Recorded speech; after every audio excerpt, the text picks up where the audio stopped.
because when you live in a toy store for 6 months, it has a way to connect you to your inner child, and I'm so happy Channing got connected to his.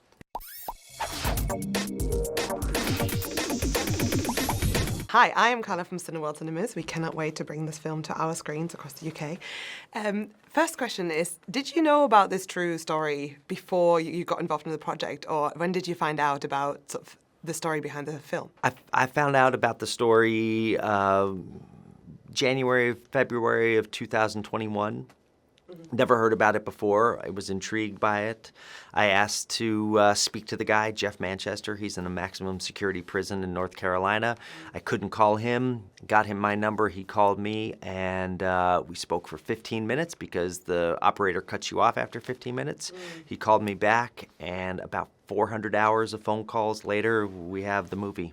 That's amazing. Yeah. And you can't help but feel like you're really rooting for this person. Like even though there's some of the things that he's doing are a bit questionable, you really are sort of rooting for him. Did you feel that way as well when you were talking to him and he was sharing a story? Yeah, 100%. I mean, Jeff is like undeniably optimistic, funny, loving, caring, complicated, contradictory person who's a father and a brother and a son, and family means a lot to him. And he's, I started to really think about like the contradictions of his choices in his life, that he was a hardened criminal that would rob people and put them in freezers, but make sure they had their jackets. And at times actually give people the jacket off his back. He was an Army vet who escaped prison, but didn't hide in the woods and live off of grubs and rainwater. He hid inside a toy store and lived off of candy and baby food.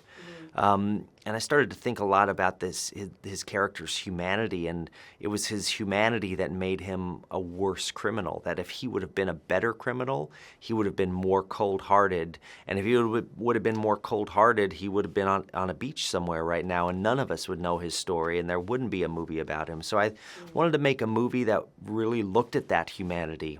Yeah. Still looks at his mistakes, because his mistakes are pretty huge, but looked at his humanity, and then I looked at the perspective of the people in his life, like his girlfriend Lee, who looked back at the moment that she spent, this few months that she spent with him as like the great adventure of her life, and I thought the movie should reflect that adventure.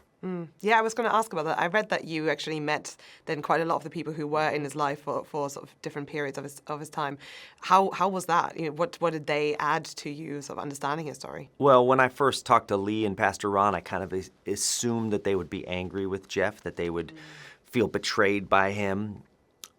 But when I spoke with them, they just talked about him as with such grace and forgiveness, and that became kind of my guiding principle of the film.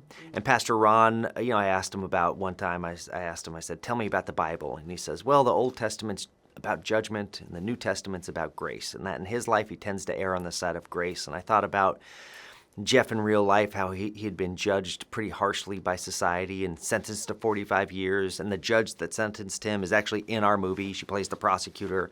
So I understand her perspective. But I thought that the movie should maybe follow Pastor Ron's advice and just see him with a little more grace. Yeah, amazing. And I actually saw a TikTok video about this, that you guys actually created like a Toys R Us out of like a warehouse.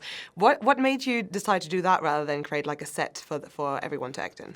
I have a background in documentaries. I really believe in immersion. I feel like I need to suspend my disbelief as a filmmaker when I'm making things, and to me it's a gift that I can give to my actors.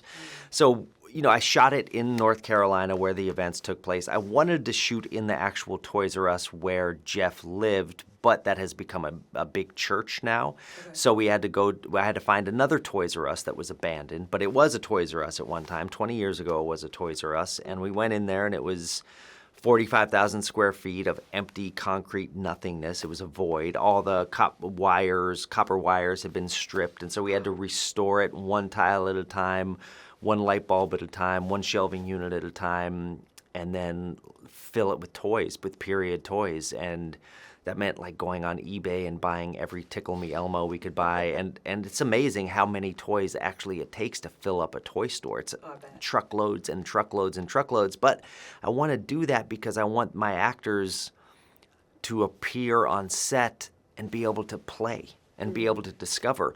And so here's an interesting story. The real Jeff Manchester called me a couple weeks ago, and he said, "Hey, Derek, I saw the poster." He was like, "I saw this image. It's got Channing Tatum in a pair of Heelys and his underwear with a pool floaty around his waist and a teddy bear on his neck with sunglasses on." He was like, "Where'd you get that idea?" And I said, "Well, I built a toy store, and I was setting up a shot, and Channing Tatum came around the corner, and he looked like that."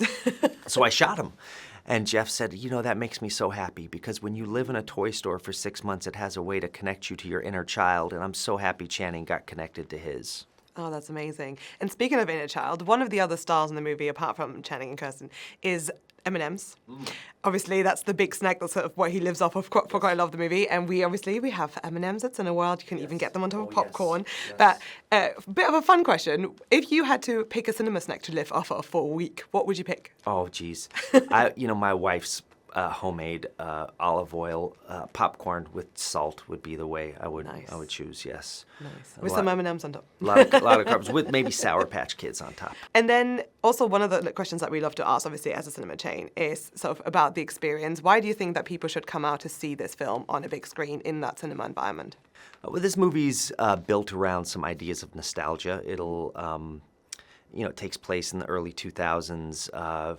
Back in a time before cell phones, back in a time before people were so disconnected from each other and kind of before they were hunkered down in their own little worlds. This was back in a time when a family would, the big thing they would do on a weekend is go to the store. And I remember being a kid and going to the store and my parents telling me you can pick one toy and just feeling the joy of community of being in there. So what this movie does is it brings you back to this time where you can sit in the dark with a bunch of strangers and kind of have this sense of anonymous community again, and watch this story of humanity. And it's kind of a larger-than-life story. It's definitely an emotional ride. The movie always works better with a bigger audience. You can feel the laughs and the thrills and the emotion even more when you're surrounded by your neighbors. And I think it's built for the big screen. Yeah, I certainly felt like that when I watched it. We sort of laughed together and cried together. Yes, you can laugh and cry together, yeah. Yeah, amazing. Thank you so much. Don't do it alone. I wanted to invite you to my toy drive. We sell toys here. We don't give them away. Wow. I would like to introduce you to someone who made a generous toy donation. That's so kind of you. So, John, I understand you work for the government. So it's a little classified, so. I never knew we had an intelligence unit here in Charlotte.